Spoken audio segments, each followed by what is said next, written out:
všechny příznivce Kultury 21 a všechny knihomily. Dnes se podíváme na knížku Klub lhářů od Mary Careyové, která vychází pod nakladatelstvím Prostor a kde ona vypráví memoáry o svém dětství. Ona sama vyrůstala se svojí sestrou v jihovýchodním Texasu, kde se jejich maminka přestěhovala za svým dalším manželem.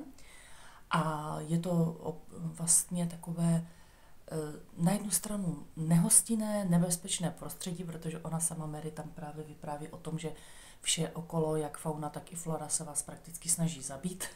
Vše je tam jedovaté, není to úplně zrovna dobré prostředí pro děti, ale jelikož jsou tam ropné rafinérie, tak se tam stěhují vlastně rodiny proto, aby mohli jejich manželé tam pracovat. A ona vlastně tady tohoto knížku, nebo tady toto své dětství vypráví hodně takovým pravdivým, syrovým, nepřikrášleným způsobem. Je to knížka vlastně o tom, jaký život je.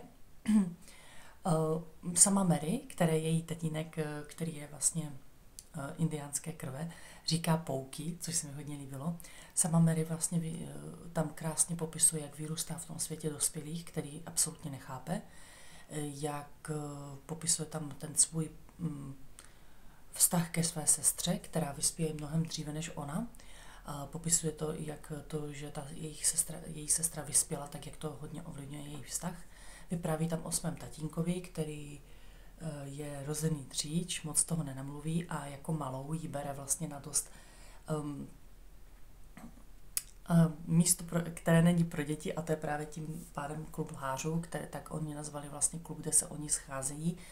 A on, její otec, tam kromě toho, že tam hrajou vlastně kulečník, vypráví příběhy. On je pro ní výborný vypravěč. Vždycky, když začne vyprávět jakýkoliv příběh, tak všechno stihne a všichni ho opravdu poslouchají. A jelikož ona se není jistá, který z těch příběhů je pravdivý a který ne, tak právě tenhle ten klub je nazvaný Klubem lhářů. No a poslední postavou do téhleté vlastně mozaiky jejího dětství je její maminka, která je psychicky labilní malířka, je to vlastně umělkyně a hodně špatně nese to, že se musela z New Yorku, který brala jako meku takového vlastně uměleckého života, přestěhovat právě do takového zapadákova, ve kterém teď momentálně žije. Knížka je to, jak jsem ji říkala, velice hodně otevřená. Není rozhodně, čte se velmi dobře, ale není lehké ji číst, zvláště k určitým pasážím, protože sama autorka tam vůbec nic nepřipravuje, vůbec nic tam jako neupravuje a říká vám vlastně, nebo prostřednictvím té knihy vám říká, jak to vlastně ve skutečnosti bylo, to její dětství. A musím říct, že nebylo vůbec jednoduché.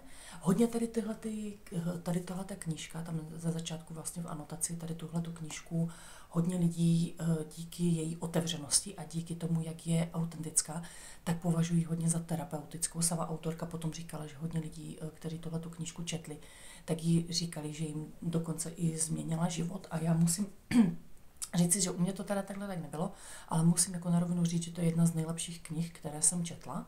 A ačkoliv některé pasáže jsou hodně kruté a někdy jsem tu knížku musela až odložit, protože to, co se vlastně malé Pouky děje, není zrovna to, co by se mělo dít malým dětem, tak je to knížka na druhou stranu taková fakt syrově krásná a nutí vás to neustále číst, protože veškeré ty postavy jsou tak neskutečně reálné, že máte pocit, že jsou pro vás skutečné, že je opravdu znáte a navíc ten konec opravdu je velmi terapeutický, protože ona sama Pouky se vlastně dozví, nebo Mary potom už pozdější věku se dozví